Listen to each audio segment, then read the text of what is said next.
He's done it! 4! Balotelli! Aguero! Cahill! Cahill! Tim Cahill has done it again! What a goal by Tim Cahill! Hello everybody and welcome to the Premier League Nightclub podcast. My name is Damon and with me yet again just have Sam today. Sammy, we're taking the reins of the pod yet again for the second week in a row. Let's give it our best shot. Yes, let's do it. And Woody did have a lot of feedback for us after the last episode, as we suspected, didn't he? Yeah, he jumped straight on board. I'm pretty sure the pod came out when he was halfway typing his thing. He's like, the sound quality, you guys were moving around too much. Straight away, bang, out there. Which, to be fair, we might have been. To be honest, I can't really remember. But the fact he downloaded the pod to listen to the second, listen on the plane, the second leg of his trip.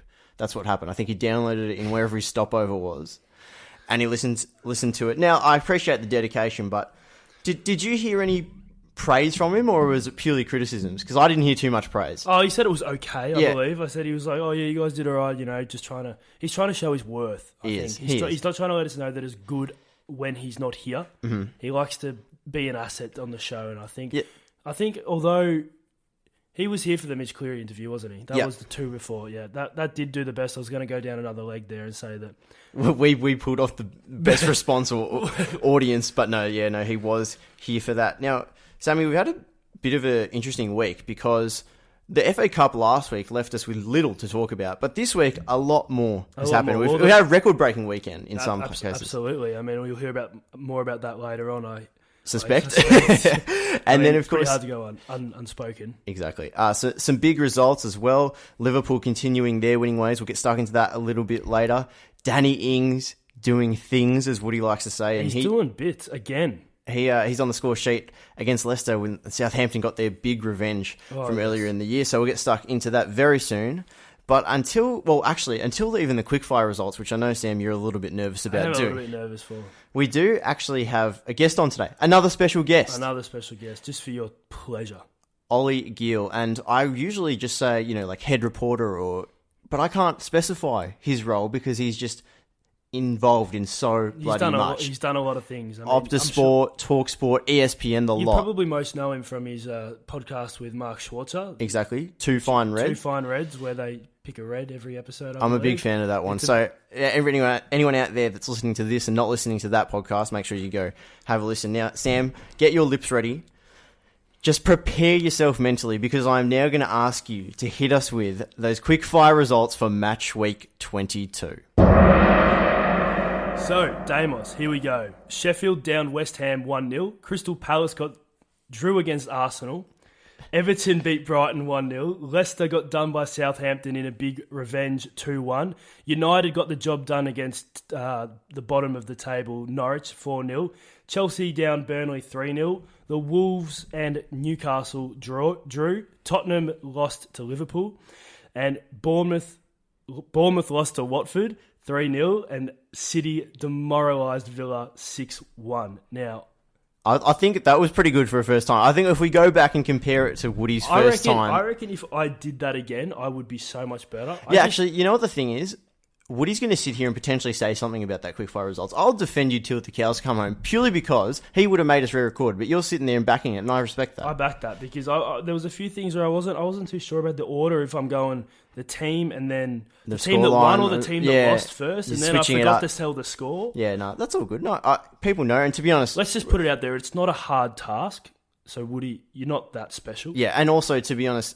If the people are listening to this podcast, they probably already know the results. Yeah. Let's be honest. It's actually a redundant task that maybe we should get rid of. Controversial opinion. Let us know what you think. Yeah. Well, if it's taking away precious time, like we are right now, to be honest. So let's get stuck straight into our first game. And that was Danny Ings doing things in Leicester versus Southampton.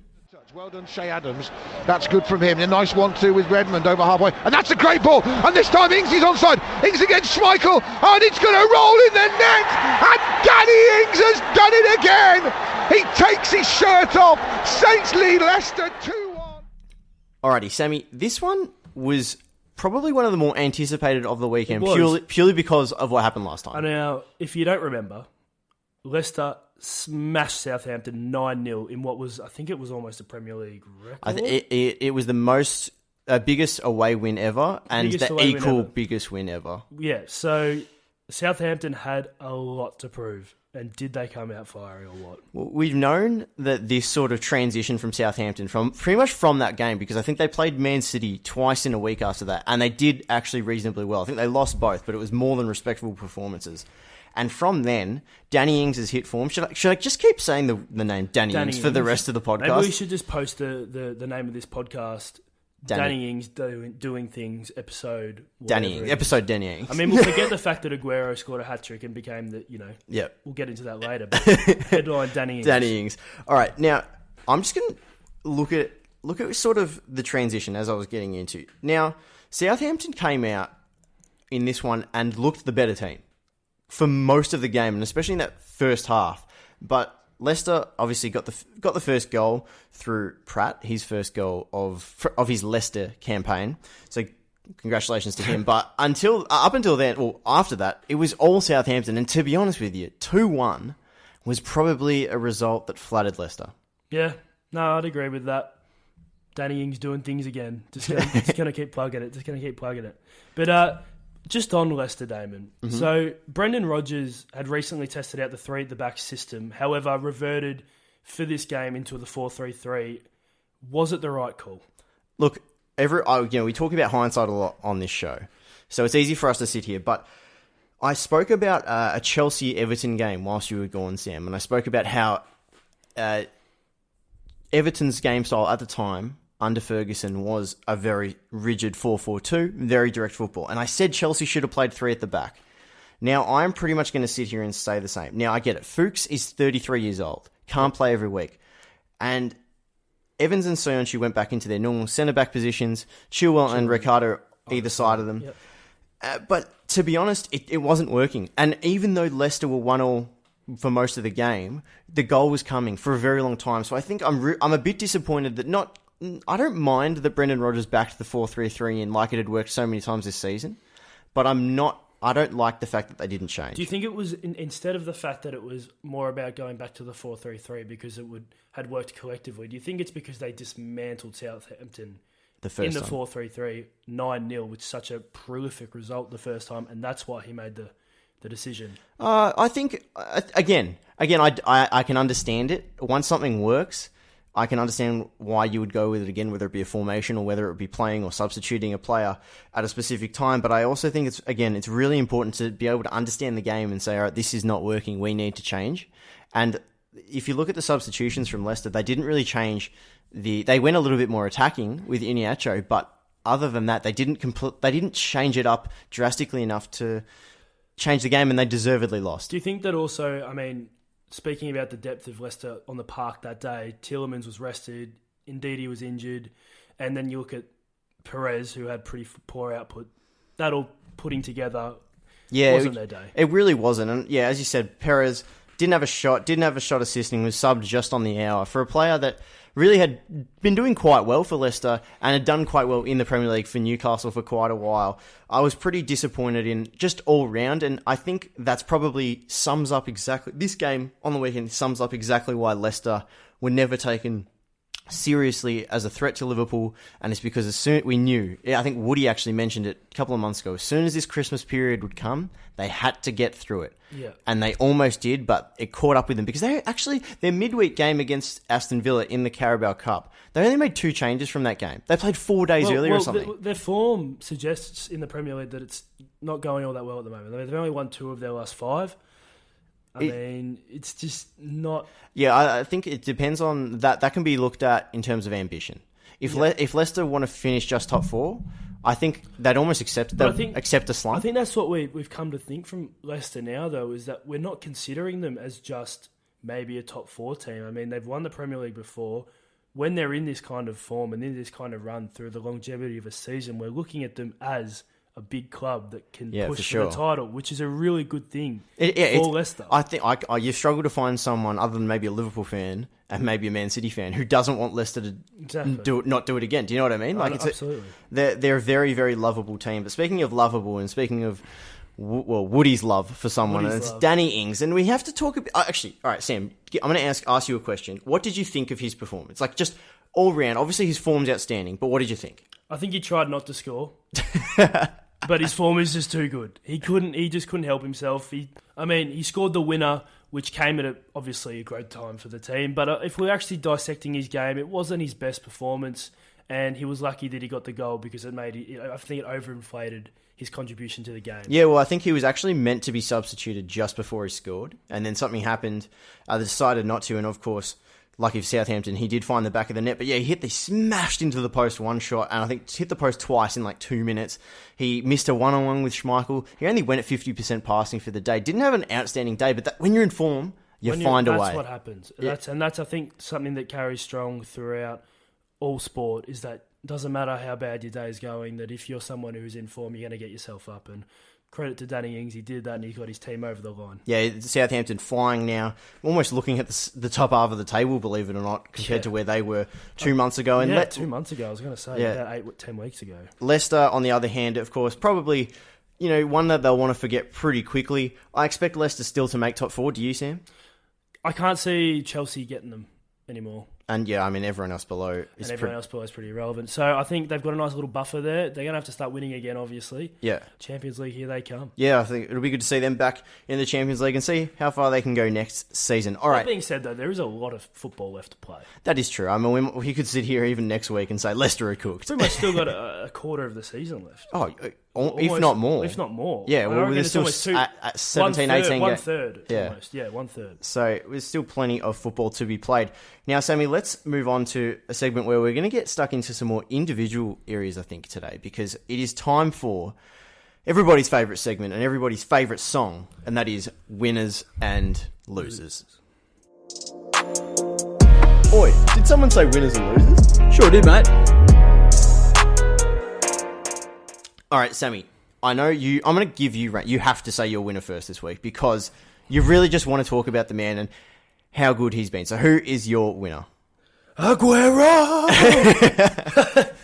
You guys would know that from our intro, but who else can it be? Sergio Aguero, hat-trick, becomes the best international goal scorer of all time in the Premier League, passing Thierry Henry. And how does he do it in style? He does it with a hat-trick and a 6-1 victory. So, do I need to say any more? He's been the stalwart of Manchester City, their leading goal scorer of all time, and he deserves all the respect that's going to come his way. Yeah, the thing about Aguero for mine is he doesn't have the pace of a Vardy, Mane, Rashford. He's probably, like, if you think who's the best shooter in the league, who's the best dribbler in the league, who's the quickest player in the league, he probably doesn't top any of them. Yeah, but he's just second almost in everything, and it makes him a perfectly all-rounded striker. We were talking about Ings in the terms of the form thing, and that's something that Aguero's held throughout his serial finisher. His time at City. It's just that, like, if he's having a bad day, if he's not playing well, he's always been that kind of guy that's going to will himself back into form, and his consistency is unparalleled throughout the Premier League. So yeah, well, he's been massive, and I'm sure he'll continue to be massive if Man City hope to potentially achieve Champions League success. I think that's one thing on Aguero's list. Forgot to mention that wasn't the only record he broke on that day. It's also his 12th hat trick in the Premier League, which means he's now scored the most hat tricks ever. 2 broken records, 1 game. Monster, we salute you, Aguero. What a man. All right, Sammy, my winner of this week is a team that, look, to be honest, I thought they were cooked, and I think many thought they were cooked, but a 3-0 win over Bournemouth, the Hornets are flying.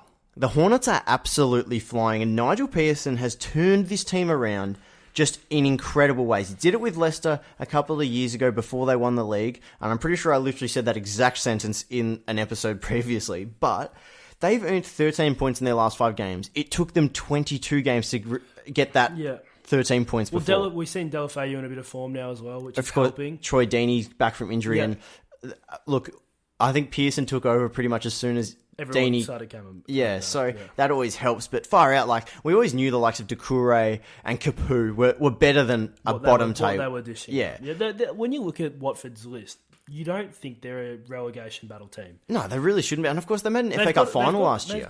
They've got some good players they do on that list that should be pushing for top 10-ish, maybe mid-table area. I think, for them, it's just important to... They should be where Southampton are. Yeah, okay, fair point. I couldn't agree more. They're very similar squad strengths, I would say. Alrighty, now over to the losers. Sammy, who is your loser of the week? So I'm not going to lie, I actually pondered a bit on who my loser should be. It wasn't as obvious for me this week. Normally something just jumps out of the gate for me. So I'm just going to go with a bit of a nonchalant, boring team in general. And they've shown it again how exciting they are. And that's Burnley. They're just beaten again by a good team. 3-0. Never looked in it. All right. Well, you know what? It's funny. It's like here in Australia, you'd probably have to say, okay, everyone picks one of the big clubs to support because of the chance to win the Premier League and win trophies. Yeah.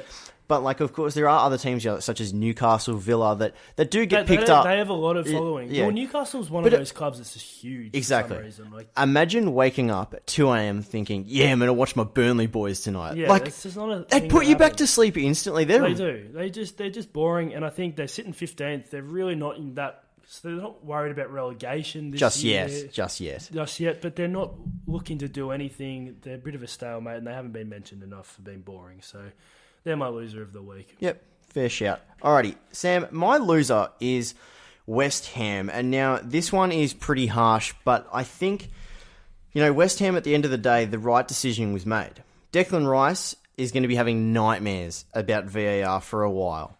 The Hammers thought they'd equalised in pretty much the last minute of the game. David Moyes was going nuts on the touchline. Sheffield fans were pretty shattered because they didn't play the best game, but they thought they'd got over the line against a struggling Hammers. But, of course, VAR intervened, and it was deemed that Declan Rice had handled the ball in the build-up to the goal. And he said the ball got headed into his hand 10 centimetres away. What is he meant to do? I agree. I understand that, Declan. But at the end of the day, it's actually not VAR's fault that decision was made. It's the rule. Yeah. If I don't mind the fact that it's black and white. If a ball hits a hand and the goal is scored in the play, then it's not a goal. And if everybody plays by those same rules, so I don't actually mind it. If people start to say potentially that this isn't right and we should start letting these sort of handballs go if it's use common sense. Again, I probably understand that as well.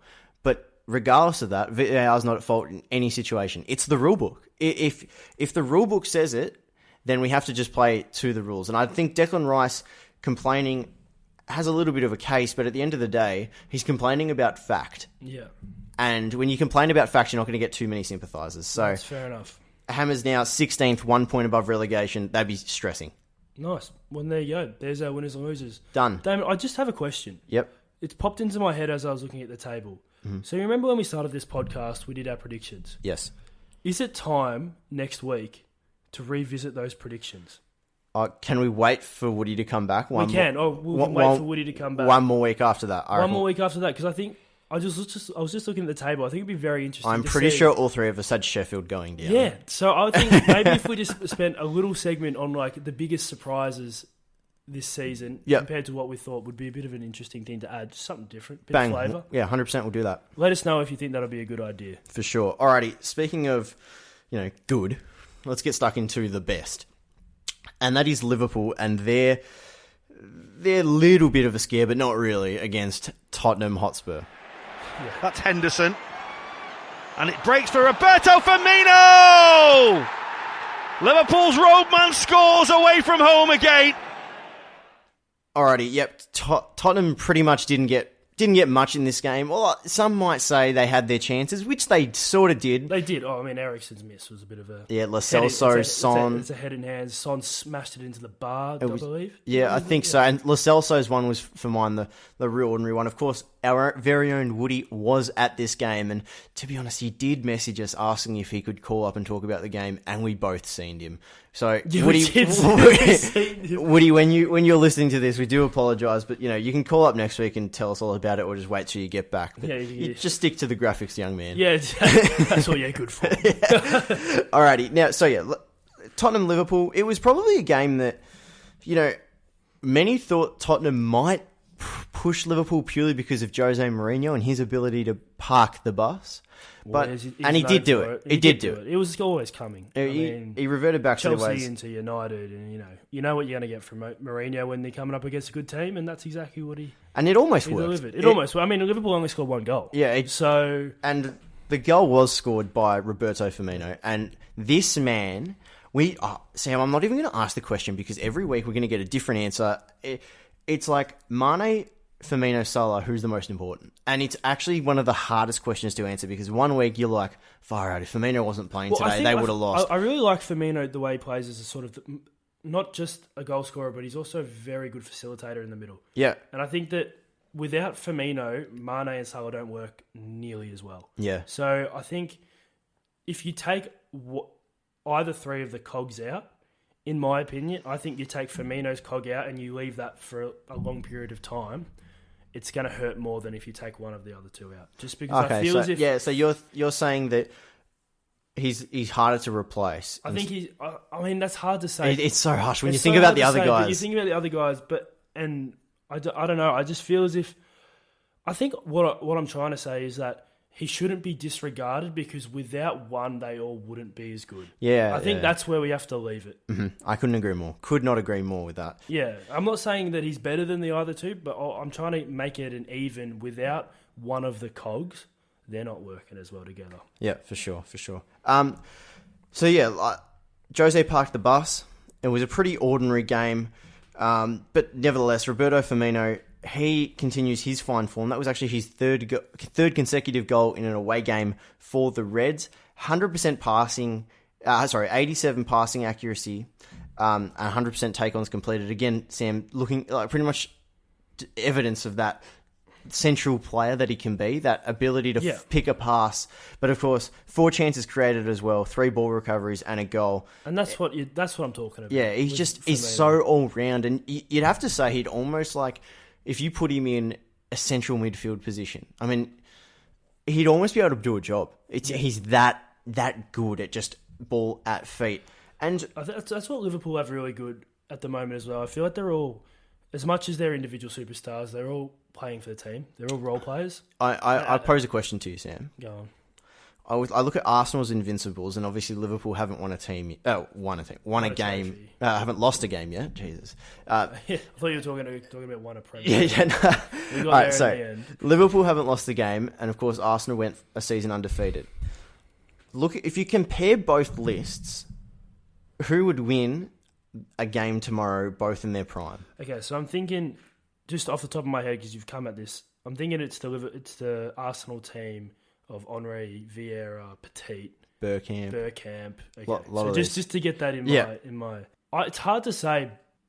Everyone will romanticize about the older teams because that's the way it is. It's like no one ever appreciates the time and the moment. But if you put them head to head, I'm not going to answer that because I actually don't know. I actually think I think Liverpool's defense is better at the moment. All I'll say is I'll say this. When you have almost 20 years now of science, tactics behind you. Yeah, but I was going to leave that out. I would say if you put them together right now, the exact same team, the same tactics, I'd say Liverpool would win. Yeah. Because of as you just mentioned, the science and then the fact that it's a different game now than it is back then. Yeah. Players. Actually, no. I was about to say players work so much harder, but that's just insulting to every player from the past. How do I know? You know what I mean? We don't know. But I think Liverpool would win now just because of the sports science. But if you brought that Arsenal team up to now, that's what I'm trying to put them on a level playing field. Okay, yeah. I just don't know. I would say Arsenal have the better team on paper for now because look at Sadio Mane, best player of the year, but he's only done it for 1 year. Yeah, but I look at the midfields, and I think that Arsenal team's midfield dominate. It would bully. Yeah. Even though Fabinho is an absolute tank, I think coming up against Emmanuel Petit and Patrick Vieira, these guys, Bergkamp sitting just in front, and then Thierry Henry in front of him. Perez might have been in there. Overmars on the left. Perez, it's just an unbelievable team on paper, but it's hard to say. Alrighty. Anyway, let's just get stuck back into the game. We won't go into it too much, but it's probably just worth looking at Tottenham and how Christian Eriksen's output on the weekend, and he's probably the talking point out of the game, other than the fact that Liverpool won. And look, his time looks done at Spurs for mine. He did actually create, statistically, he created a fair amount of chances for Tottenham. He could have drawn the game up. Yeah, but I just think overall his performance was pretty poor, and he actually got booed off. Yeah, well, I'm actually not really sure what the point is now playing him. Like, if he wants to leave, just let him get some money from somewhere else before the season ends and get him out of there. Inter Milan is looking likely now. 4-year deals on the table, so I don't know. And I also think the appointment of Mourinho has kind of pushed Eriksen over the edge. He seems to be a bit head down, not really enjoying his time at Tottenham. It's time for him to leave. You sort of see that just, Eriksen was walking around on Saturday as if to say, watching about 8 players behind him defend, and he was just like, this isn't what I want to be a part of. And, some players are like that. You're not going to get that. You're not going to get that workman's mentality from everybody. I think that's the other thing about the modern sportsman as well. It's like, I feel as if loyalty in game, like club loyalty, is not as important in some regards. Like, players are more demanding of what they want. What they want is it can become more about the player, and I think Eriksen has been a loyal servant for Tottenham for a long time now. Mm-hmm. And I think he knows it's time for him for a new challenge. Yeah. I mean, I think they've exhausted they've squeezed that, they've wrung that towel out as much as they can. 100%. Tottenham, if anything, probably start a little mini rebuild now as well. You can't say them winning a league for at least 2 or 3 years. In 2 or 3 years, where's Eriksen going to be? At the latter end of his career. So he might as well go and look it's just like for a little bit of coin and a little bit of trophies. It's just like a reflush. I mean, every club has to do it. Exactly. So anyway, other than that, Sam, I'm pretty much happy to wrap the analysis of this one up. There's actually not too much to talk about. Funny enough, Tottenham have conceded 20 goals in 13 matches in all competitions under Jose. It took Jose in his first time at Chelsea 44 games to hit that. Like, it just shows how weak this Tottenham team is compared to the previous teams that Jose's taken over. I mean, Jose's talking about how good he is a manager, and I've won so many trophies. He needs to put his money where his mouth is and get this team that's not custom built to win a title. Otherwise, I think if we're talking about this in 12 months' time, it'd be an issue. Yeah. So he's probably, I think at the end of the season, it'll almost be like, how do we rate Tottenham? It'll just be like, well, we don't really know. Well, for me, Mourinho's a polarising figure, and I'd like to see him fail, but that's just me being harsh. Because I don't like the bloke. I think he's negative. I think he's just a bit of a prick. I think we're going to wrap up. We have to wrap it up. Wrap up the Tottenham Liverpool on this one. People would think that I hate Tottenham. I don't hate Tottenham because I potted them the last 2 weeks as well. Yeah, I know. And I just potted them. Did it early on in the season. I actually like Tottenham. That's why I'm hard on them. Yeah, I get what you're saying. Because I actually like them. All right, now, Sammy, it's time to get on a person who we've probably been, looking at for a while, and I don't know about you, but he's one of the more exciting guests we've had in terms of what we're going to be able to talk to him about. Yeah, in terms of where we're at with what we're doing now and the age we're at. By far the most relatable. So, all right, shall we get him on the line? We should get him on the line. Sweet, let's do it. Ollie Gill, thank you so much for coming on. How are you? And thank you for joining us all the way from London. Look, it's a pleasure, guys. I'm immersing myself into the British culture. I've just made myself a cup of tea. My pinky finger is up in the air, and I'm definitely assimilating into life in London very easily. Is it an English breakfast tea, or have you gone the Earl Grey? Or something different? No, it is absolutely an English breakfast. Although, having said that, my mum did give me for Christmas, she sent over a tea to Melbourne breakfast tea. It's loose leaf tea with the plunge. So that might get a run a little bit later on today. But essentially the rule is in England, you have to have between 4 to 5 cups of tea a day. Depending on what tea bag, that's up to you. Yeah. As long as you have those 4 to 5. So I reckon I'll get a Melbourne breakfast in a little later on. Nice, sounds good. Bit of home taste. Yeah. Ollie, one of the main reasons we were pretty interested in having you on is obviously we sit here and talk about the Premier League best we can week in, week out. But we love all sports, and obviously you're a man that loves all sports as well. We just pretty vague question here, but where did your journey begin? Did you just wake up one morning and think, you know what, it's time to get a microphone in front of me? Where did it all start? Well, it's a funny one in the sense that I always knew I wanted to, I guess perform is the right word, or be in that industry. I never thought it'd be with sport because it was always such a and interest just as a hobby, as it is for so many kids. And I grew up in Tasmania, and but most of what I can remember about growing up was just going to the park. Honestly, just kicking an AFL ball, kicking a soccer ball, playing a bit of cricket, just having fun like that. And so it was never really, especially growing up in Tassie, where you don't have a team, you don't have major media outlets like that, it didn't really feel like a possibility. So even though I knew I wanted to be in media, that wasn't the driving force. And then it was probably 2 to 3 years into life in Adelaide. I had been working on radio with Nova and doing sort of music and comedy and that kind of thing, and thoroughly enjoying my time. But then there was a station that was opening up in Melbourne. It was 24 hours sport. And I went, geez, that could be right up my strata. And then things just clicked, and you just went, oh yeah, you can actually make a living out of what you genuinely enjoy and love. And since then, there's a lot of hard work and obviously pretty natural ups and downs, which I'm sure you can imagine. But, there's nothing like it when you genuinely would be doing this at home anyway, or, sitting on the couch or with your mates or at the game just for fun. There's something pretty amazing about doing that for work. And, something that I can feel pretty lucky about. Well, so you said you picked up that radio station in Melbourne. Would you consider it a bit of a lucky break, or hard work paying off, or a bit of both? Bit of both, but certainly a lucky break. Absolutely.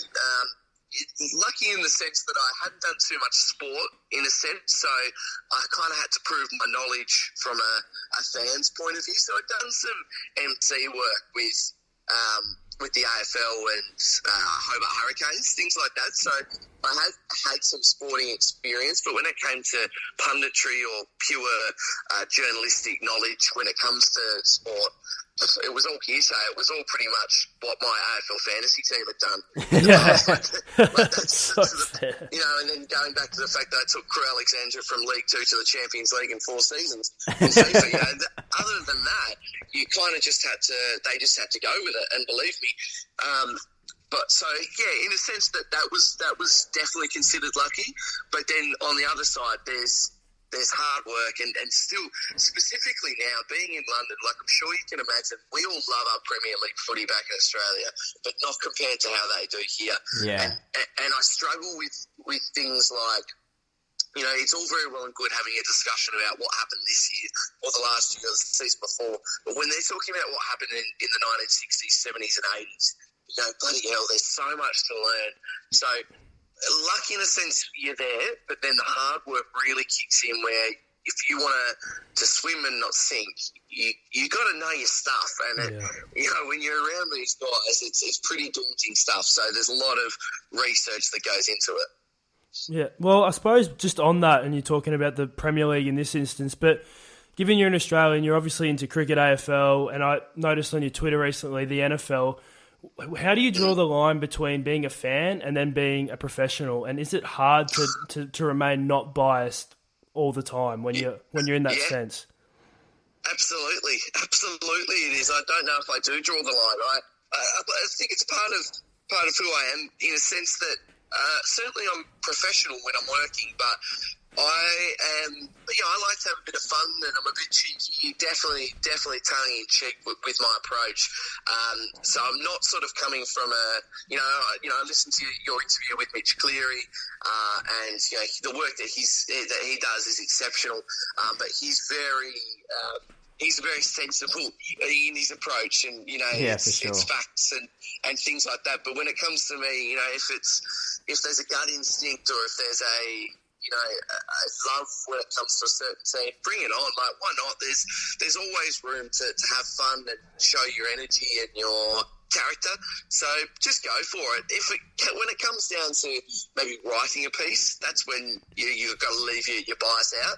But if you're having a chat about what you honestly thought about Arsenal or Minnesota Vikings or St Kilda, just be honest, because I'm not going to tell you anything other than how shitty I felt when I was watching it. Yeah, well, can I just jump in quickly? Sorry, I know Damon wanted to ask a question. How do you feel now the Vikings are knocked out? Mate, gutted. Absolutely gutted.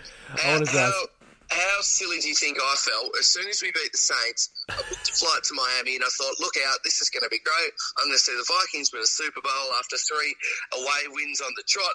Now I feel a bit ridiculous. But, yeah, look, another year, another disappointment for me and my shitty teams. Yeah. Oh, well, it happens to the best of us. Ollie, just on all the stuff you do, in the intro we sort of spoke about how you do a little bit of everything. You obviously work with Optus Sport, TalkSport, ESPN.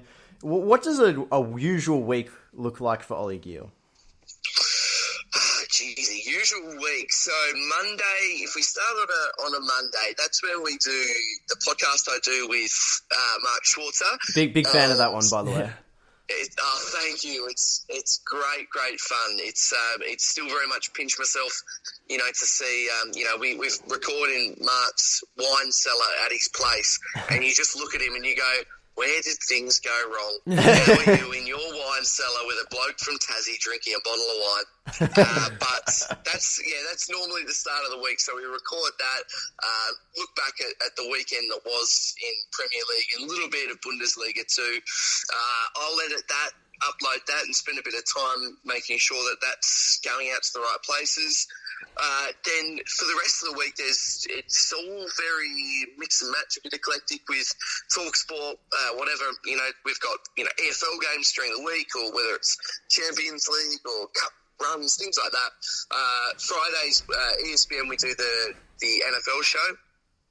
Leading up to the weekend, and then the weekend itself is pretty much stuck at TalkSport when it comes to reporting or whatever it might be. Sunday nights we do the NFL show, and then the great thing about Optus that I'm really enjoying, it keeps you on your toes. So if there's a story that breaks, someone that's fired, someone who's an Australian that's moved to a different club, we go out on the road, which is super exciting. So we've got a story coming out soon.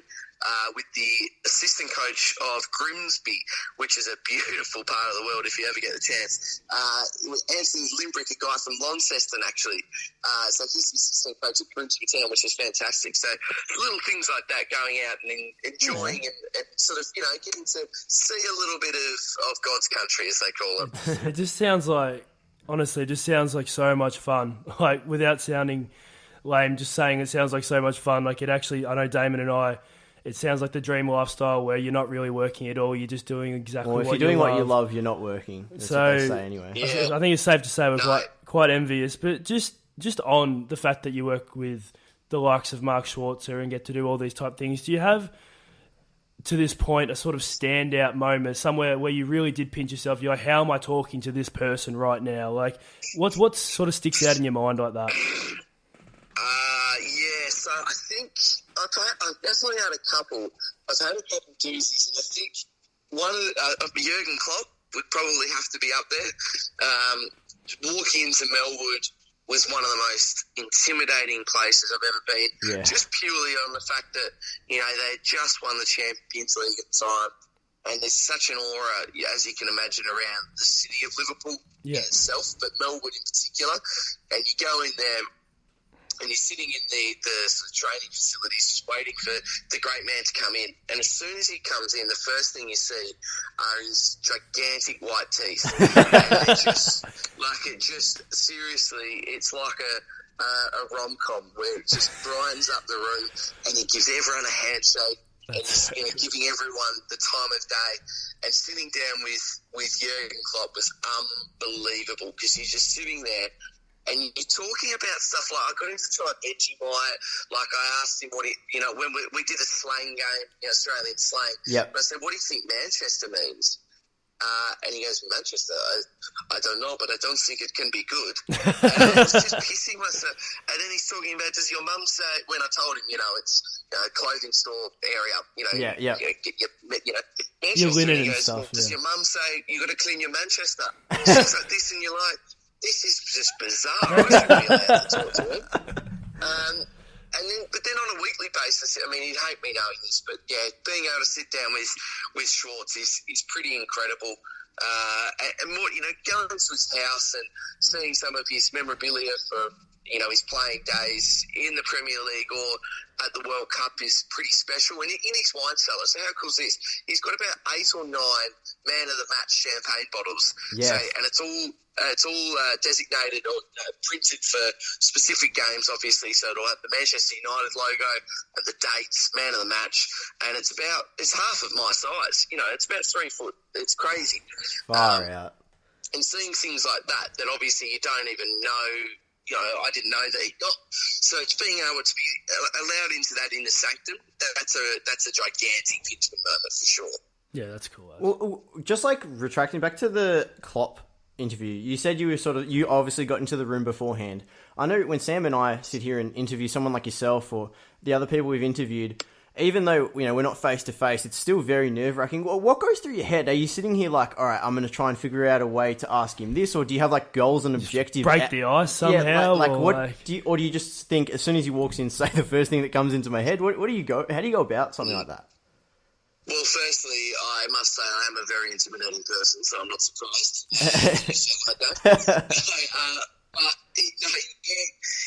I've obviously, so I've got a list of questions, rough questions. So for me in particular, and it's all totally individual as to how you feel like you best operate.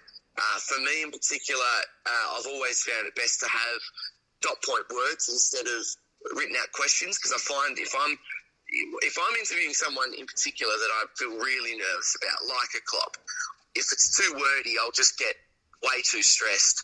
The words will all just combine and you won't know what's going on. So if I've got dot point words, for me in particular, that just will spark something.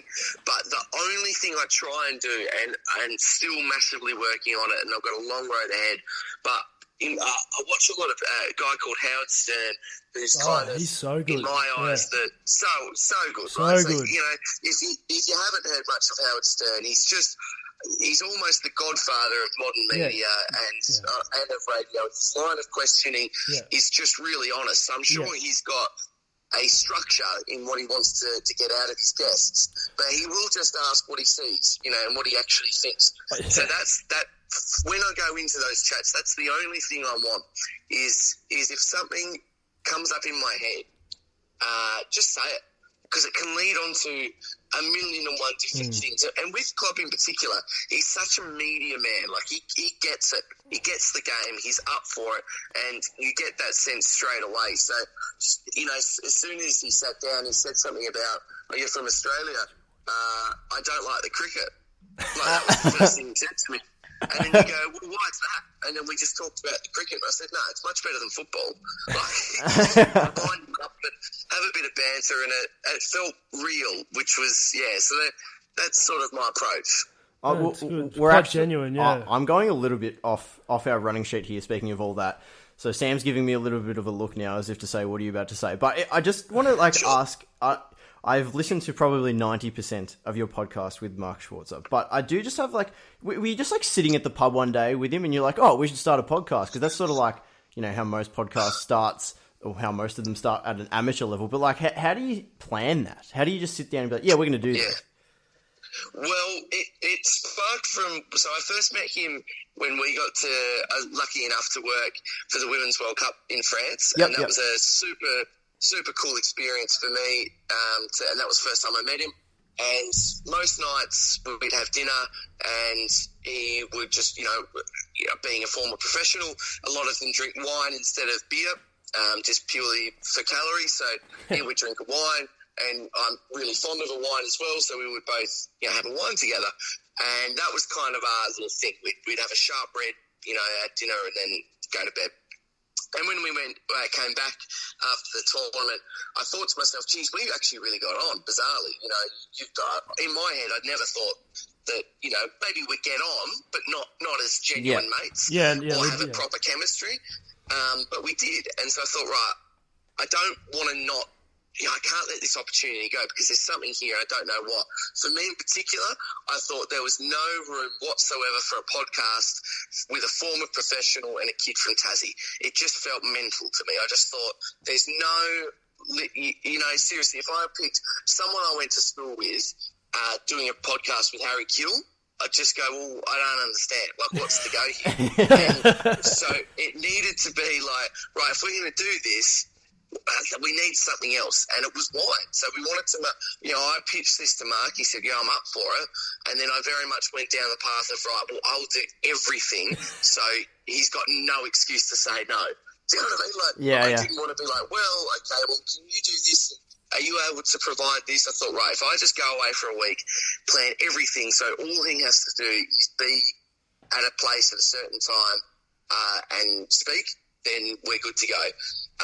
And so because we worked for Optus, we thought they were the best people to house it and give it a bit of a boost. They were obviously hesitant at first. They thought, geez, a wine and a football podcast, that's a bit odd.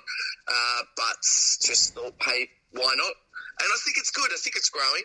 I think it's got work that needs to be done as well. We're looking at a really, really great guest list for the new year, which is exciting.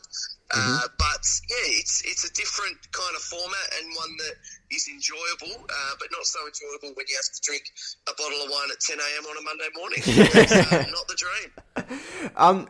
Just to wrap up sort of like career questions for now, what's the plan going forward? Other than, not talking about the podcast anymore, just in general, where do you see yourself in a couple of years? What's the plan? It's a bizarre question to answer. I've got no idea. Going from Hobart, Adelaide, Melbourne to now London, anything at any point can happen. So, look, I don't know. All I'll say is that I just want to say yes to as many opportunities as possible. As I touched on earlier, I've got a real passion and burning desire for the NFL, which is only growing, and so maybe the States one day, who knows? But I'd love to come back and work in Australia and with Optus, or just growing the love for football that's quite clearly growing at a pretty alarming pace, really, isn't it? It's only getting bigger and better. But the work in England's just fantastic. Having a ball doing it. So look, at this stage, I just want to close my eyes and hope for the best, and fingers crossed I can keep going. Not think about it too much. But so, getting back onto track a little bit about the Premier League, given this is Premier League podcast, I think it's only fair that we ask, why is it that you've become so into the Premier League? And in that, where do your support and love for Arsenal really come from? Yeah, so it started, I played for South Hobart when I was a 5-year-old, and they used to wear little rip-off Arsenal kits. So from memory, one of the dads went to Bali for a holiday and literally brought back like 20 kits for kids, the Arsenal kits. That's and we went, okay, so that was my first introduction as a 5-year-old. But I also remember my dad said that, so he grew up in Devonport, little farming town in Tassie, and he said that it was the first game that was broadcasted in northwest Tasmania in the 60s was an Arsenal game. It was just like a one-off game. And so he kind of had a bit of an interest there. So that was, again, growing up, I didn't have Ozstar as it was back in the day, so I couldn't watch any games, but I knew that I liked Arsenal. And then growing up a little bit, I had one of my best mates, Matty Luttrell, was a Man United fan, and I'd go to his place and we'd go, do you remember, was it called Meta Cafe? It was like the equivalent of YouTube. It was the shitty YouTube, essentially. But it was just for, so it was just for, essentially, for football. I think it might have been based in England even. Maybe that's why there were so many clips. So we would just sit there and look up, Thierry Henry goals or Cristiano Ronaldo, all that sort of stuff, Exactly. So that's where that started, and then it just only really developed and went from there. And then, there's a lot to be said that if you're planning I guess when I was 18 in particular, when I was planning my weekend around, right, what I'll do is I'll sleep from 3 p.m. till 6 p.m, then I'll go out, come home at midnight, and then be able to stay up all night for the Premier League games. That's when you kind of knew you liked something. Yeah, that's called living the dream. That's living the dream. Yeah, that's when you go, right. So when I'm literally doing everything I can to stay up to watch, Norwich, Aston Villa. That's when there's I think, I've got an interest in something here. Yeah, we've literally just defined for us why we're called the Premier League nightclub with that statement right there. That is the exact reason we've called it the Premier League nightclub.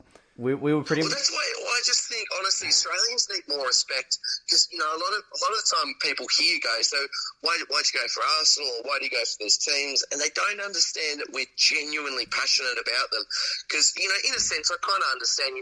It's in their country and it's a foreign thought for me if someone was to be like, I'm a massive Melbourne Victory fan.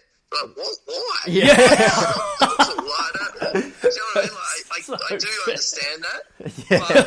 But to a degree, they need to understand it's like, right, we're so dedicated back in Australia to be able to literally plan your life around these games. Yeah.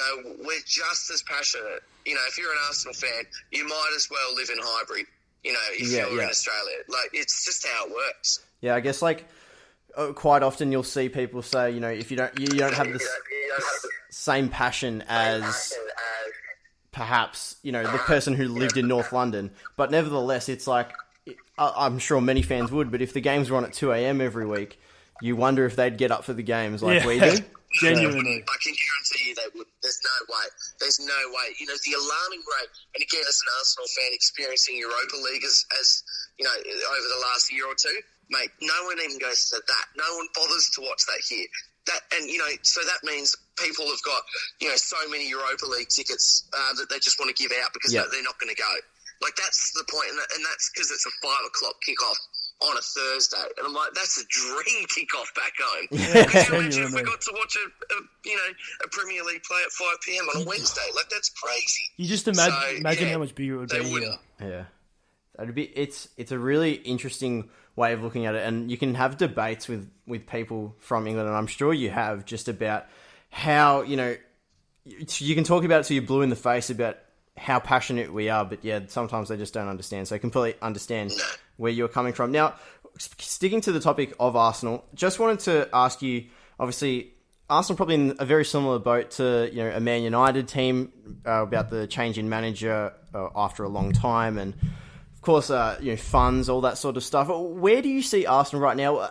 I've seen you obviously go to quite a few Arsenal games, or when you can. What's the atmosphere like, and what's not just your opinion on the current state of Arsenal, but what's the general vibe around Arsenal fans? Well, I mean, it's exciting now. There's definitely been a shift in energy, which has been great to see. But, if I had just gone to my first Arsenal game, I would have been really disappointed because the mood and the atmosphere around the Emirates at the moment, it's a little bit toxic.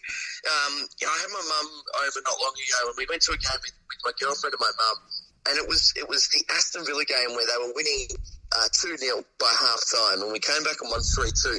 But for periods of that game, it wasn't a nice place to be. It was just not. It wasn't the Emirates that I remember. I made my first trip over in 2012, and we weren't great, but we're still making Champions League. It was still, we were doing great cup runs, and it was it was a happy time to be an Arsenal fan.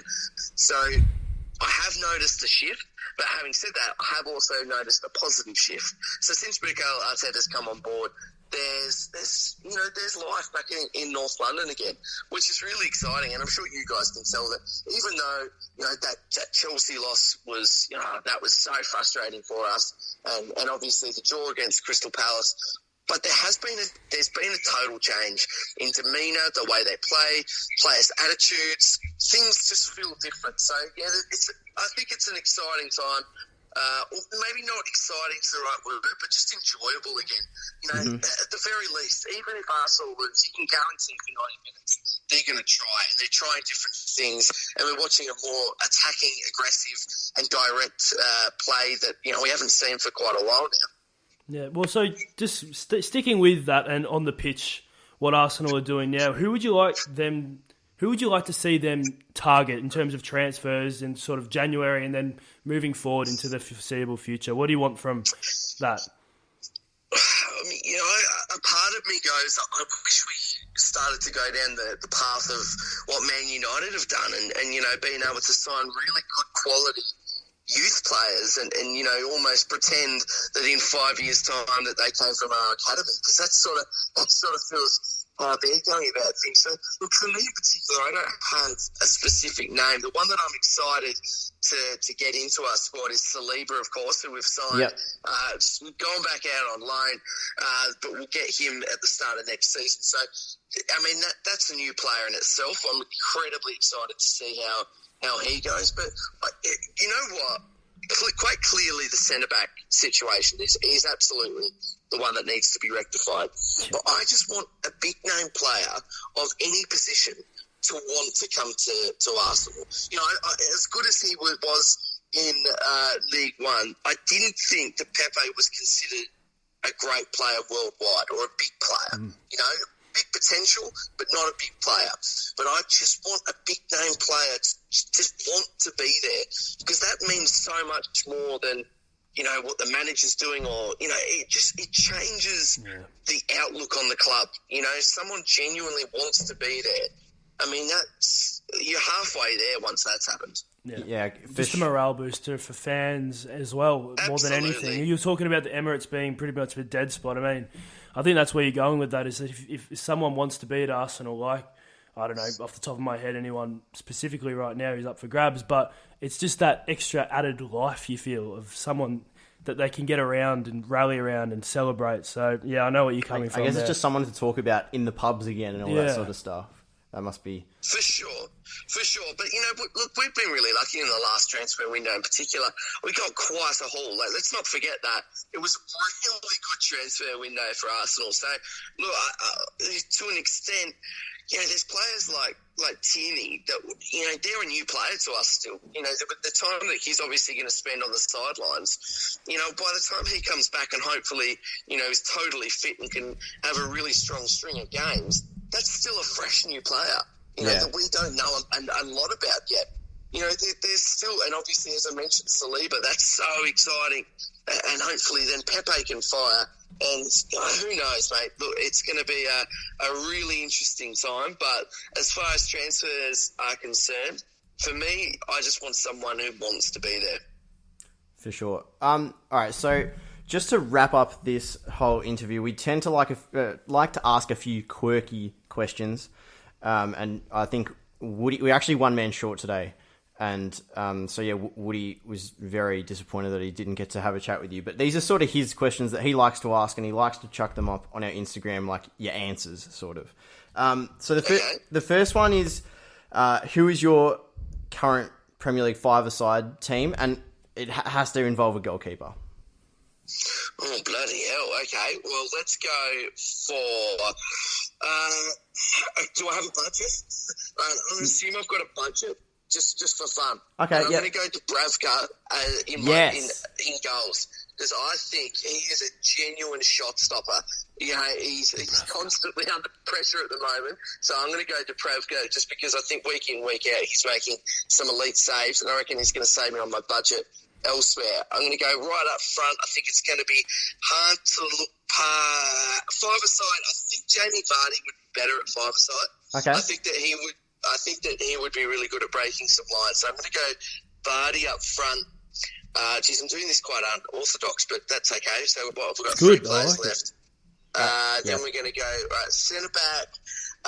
Obviously Van Dijk is your pretty obvious one there. And then how do you guys form in five-a-side? Are we going 2-2-1? I think 2-1. Usually we've gone we've asked this question a few times, and usually it's as you've got goalkeeper, centre back, striker, and then usually a genuine midfielder, and then it can either be a winger or a midfielder again to go with like a 1-2-1. Yeah, 1-2. I like it. Well, this is going to surprise you. In the middle, I'm going to go for Granit Xhaka. Because in a five-a-side tournament, he would absolutely run through people's ankles. I don't want anyone talented in midfield when it comes to my five-a-side team. I want unpredictability. I want him having a go at us and himself in the crowd. I want pure anarchy on the court.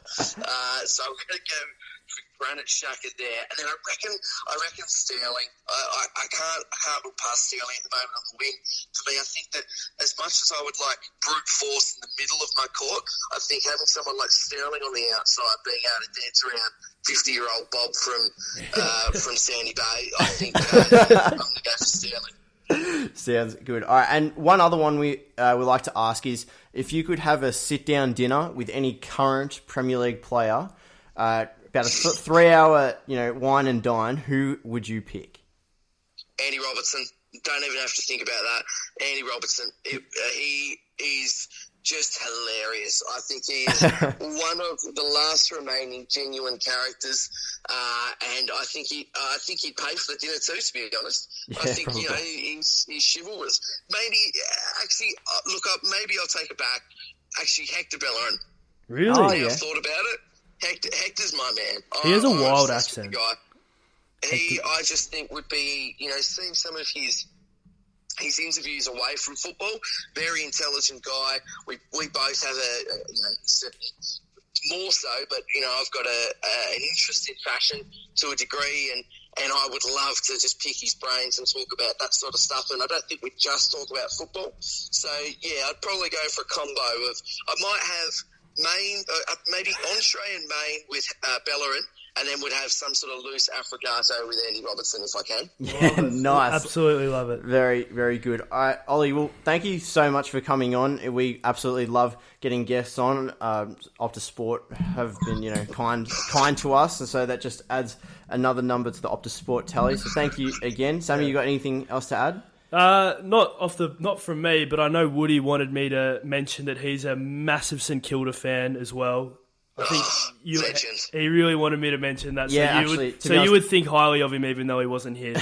But yeah, and then this is another one. I actually never asked a guest this on air, but because Woody is away, and he was pretty flat about not being here, and a massive St Kilda fan, would you be happy to come back on some point later in the season, hopefully with a little bit of a different outlook on Arsenal, maybe, and talk with Woody, if that would be okay with you, Ollie? Mate, absolutely. I'll put my red, white and black on, and we can chat Moorabbin until the cows come home. I've got lots of things I need to get off my chest. You don't understand how frustrating it is being in England where, it's great talking about Premier League, and that is my first and foremost. But sometimes I just want to talk about, what the hell's going on with Brett Ratton. Is it really going to be the year of the rat? I don't think it is. And I need someone to talk to. No, Woody, absolutely, mate. I'm all yours. All right, so he'll be buzzing about that. Thank you for coming so on, much. Ollie, and all the best for the week ahead and the rest of the Premier League season. Thanks, guys. Really appreciate it, and really enjoy listening to your podcast and having a little bit of a boogie with the Premier League nightclub. Love it, guys. Thank you so much. See ya. I tell you what, Sammy, Woody is going to be absolutely livid. He's going to be livid and buzzing at the same time. The fact that he's going to get a chat to Ollie Gill later on in the year. So. Yeah. Well, how many times did he actually message us this week? Just about like, guys, you talking to Ollie Gill this week? Are you talking to Ollie Gill this week? I've got one from him right now that's literally like, are you guys recording yet? Far out. Anyway, that's pretty much wraps this episode up. It's been another cracker. Hopefully the audience thinks so as well. Sam, if people want to find the Ollie Gill's probably five-a-side team that Woody will whip up at 3 a.m. on a cold London night, where can they find it? At Premier League Nightclub on Instagram. And Damon, where can they find it on Twitter? At PL Nightclub. Yep, at PL Nightclub. And also, it's just worth a shout that the bushfire funds that we attempted to raise, 27 goals is scored in the round. $810. And that number could be updated in the coming days as we tally up all the donations from you guys. So thank you so much for those who donated, and thank you for those who retweeted us or gave us a little bit more exposure in trying to increase that number. So thank you to everyone involved. Everybody have an unbelievable week. Enjoy the Premier League. Hope your team wins, and we'll see you next week.